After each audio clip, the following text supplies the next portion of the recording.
السلام علیکم ورحمۃ اللہ وبرکاتہ۔ الحمدللہ رب العالمین والصلاة والسلام علی اشرف الانبیاء والمرسلین نبینا محمد وعلی آلہ واصحابہ اجمعین، اما بعد فاعوذ باللہ من الشیطان الرجیم، بسم اللہ الرحمن الرحیم۔ وللہ علی الناس حج البیت من استطاع الیہ سبیلا، وقد قال النبی صلی اللہ علیہ وسلم من حج هذا البيت فلم يرفث ولم يفسق رجع كيوم ولدته امه، متفق علیہ۔ رب اشرح لي صدری ويسر لي امری واحلل عقدۃ من لسانی یفقهوا قولی۔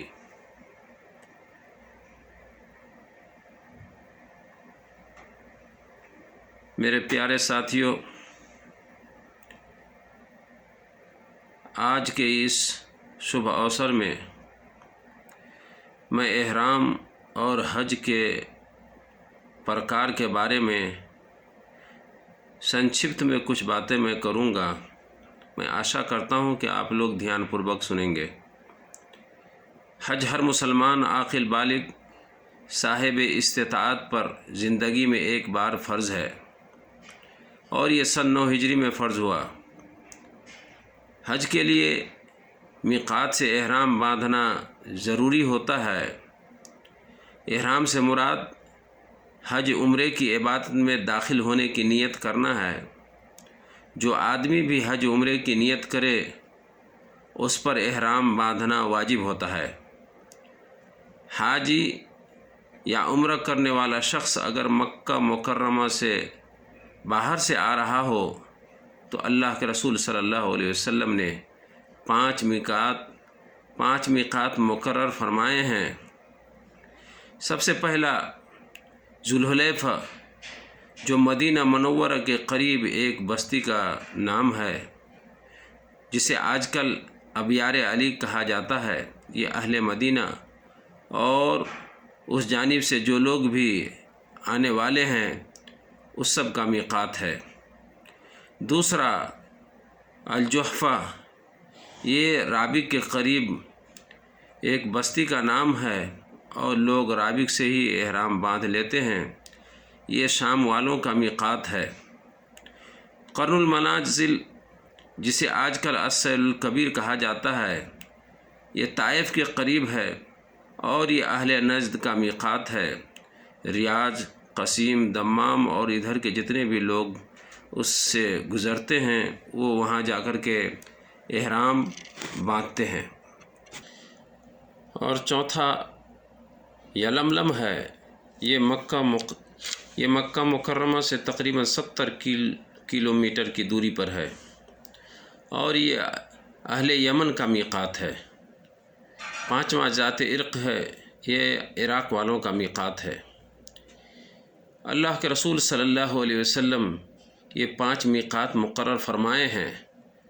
یہ ان شہر جو بیان کیا گیا ان شہریوں کے لیے ہے اور ان لوگوں کے لیے بھی جو وہاں سے گزریں، اس شرط کے ساتھ کہ وہ حج اور عمرے کا ارادہ رکھتے ہوں تو وہ احرام باندھ کر کے وہاں سے گزریں گے۔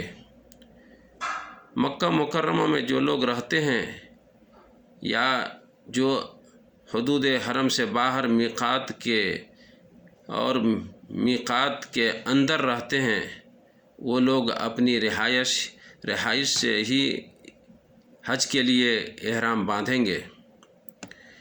میرے پیارے ساتھیوں، احرام باندھنے سے پہلے کچھ مسنون کام ہے جو انسانوں کو کرنا چاہیے۔ سب سے پہلی بات یہ ہے کہ انسان اپنے ناخن کو تراش لے، بغلوں کے بال کو صاف کر لے، مونچھیں وغیرہ کاٹ لے، زیر ناف وغیرہ صاف کر لے، اور اس کے بعد غسل کرے۔ غسل کے اندر عطر وغیرہ، اس کے بعد عطر وغیرہ لگائے تو اپنے بدن پہ لگائے، داڑھی اور بال وغیرہ میں لگائے، احرام کے چادر میں نہیں۔ دوسری بات یہ ہے کہ سلا ہوا جتنا بھی کپڑا ہو اس سب کو اتار دے، کرتا پائجامہ، اور اس کے علاوہ جو پینٹ اور موزے دستانے جو کچھ بھی ہو اس سب کو نکال دینا چاہیے، اور 2 چادر، ایک تہبند کے طور پر اور ایک اوپر چادر کے طور پہ اس کو اوڑھ لے۔ البتہ عورت جس کپڑا میں چاہے گی وہ احرام کی نیت کر سکتی ہے، اور وہ زیب و زینت سے وہ ظاہر نہیں کرے گی، اور غیر محرم لوگوں کی موجودگی میں اپنے چہرے اور ہاتھوں کو چھپا کر رکھے گی، اور دستانے اور نقاب وغیرہ نہیں پہنے گی۔ البتہ اوڑھنی سے اپنے چہرے کو غیر محرم کے سامنے میں چھپا لے گی۔ تیسری بات یہ ہے کہ مسجد کو غسل اور وضو کرنے کے بعد مسجد میں جا کر کے 2 رکعت نماز ادا کرے، اور وہ وضو کی نیت سے، اور اگر جماعت کا وقت ہے تو جماعت کے ساتھ نماز پڑھ لے، لیکن احرام کے لیے کوئی خاص نماز نہیں ہے۔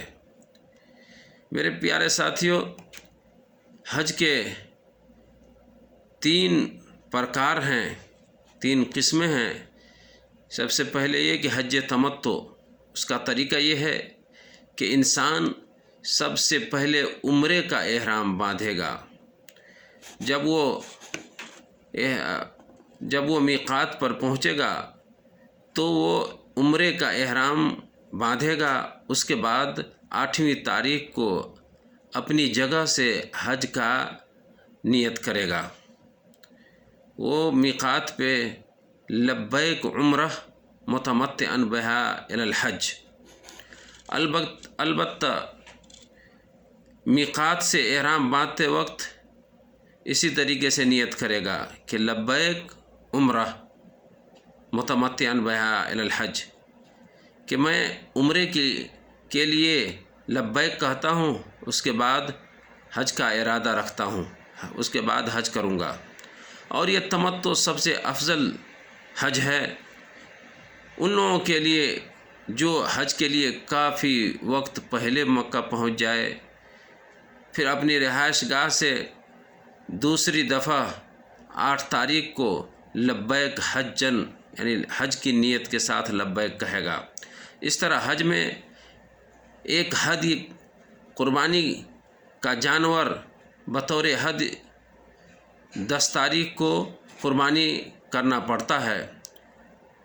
حاجی کے لیے ایک بکرے کا ذبح کرنا ہوتا ہے، یا اونٹ یا گائے میں سے 7واں حصہ ہدی کے طور پہ ذبح کرنا ہوتا ہے۔ دوسری قسم ہے حج قران۔ اس کا طریقہ یہ ہے کہ حج عمرہ کا ایک ہی ساتھ احرام باندھے گا، اور نیت کرتے وقت وہ اس طرح سے کہے گا لبیک عمرۃ و حجہ، کہ میں حج عمرے کی لبیک کہتا ہوں، اور اس احرام میں وہ 10 ذی الحجہ تک رہے گا۔ اور یہ عام طور پر یہ طریقہ حج اس شخص کے لیے ہوتا ہے جو حج شروع ہونے سے کچھ دیر پہلے جب مکہ پہنچے تو اس کے لیے ممکن نہیں ہوتا کہ پہلے وہ عمرہ سے فارغ ہو پھر مقررہ تاریخ کو حج کا احرام باندھے۔ اور یہ اس کے لیے بھی ہوتا ہے جو شخص ہدی کا جانور ساتھ لے کر کے آیا ہو، تو اس طریقے حج میں بھی ہدی لازم ہوتا ہے، یعنی ہدی کا جانور حج تمتع میں اور حج قران میں دونوں میں دینا پڑتا ہے۔ تیسری قسم ہے یہ حج افراد۔ اس کا طریقہ یہ ہوتا ہے کہ صرف حج کی نیت کرتے ہوئے لبیک حج کہے کہ میں حج کے نیت سے لبیک کہتا ہوں، اور اس طریقے حج میں ہدی، قربانی کا جانور نہیں دینا پڑتا۔ حاجی اگر فضائی سفر سے آ رہا ہو تو میقات کے برابر آنے سے پہلے احرام باندھ لے۔ اگر میقات کی صحیح معلومات نہیں ہو تو پہلے بھی باندھ سکتا ہے، اور میقات پر پہنچ کر جو کام اسے کرنے تھے، مثلا صفائی کرنی، خوشبو لگانی، ناخن تراشنے، وہ پہلے سے کر لے، اور جہاز سوار ہونے سے پہلے احرام کا کپڑا اوڑھ لے۔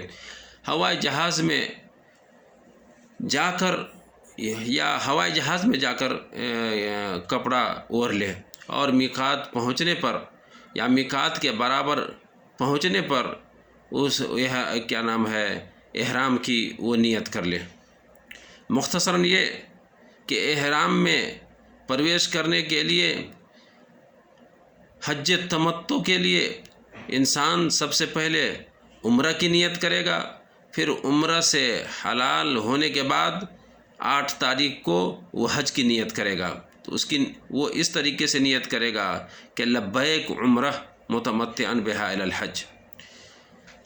دوسری قسم جو ہے وہ حج قران کے لیے کہ انسان حج اور عمرہ دونوں کے لیے ایک ساتھ نیت کرے گا۔ وہ اس طرح سے نیت کرے گا کہ لبیک عمرۃ و حجہ، کہ میں عمرہ اور حج دونوں کے لیے ایک ساتھ احرام کی نیت کرتا ہوں۔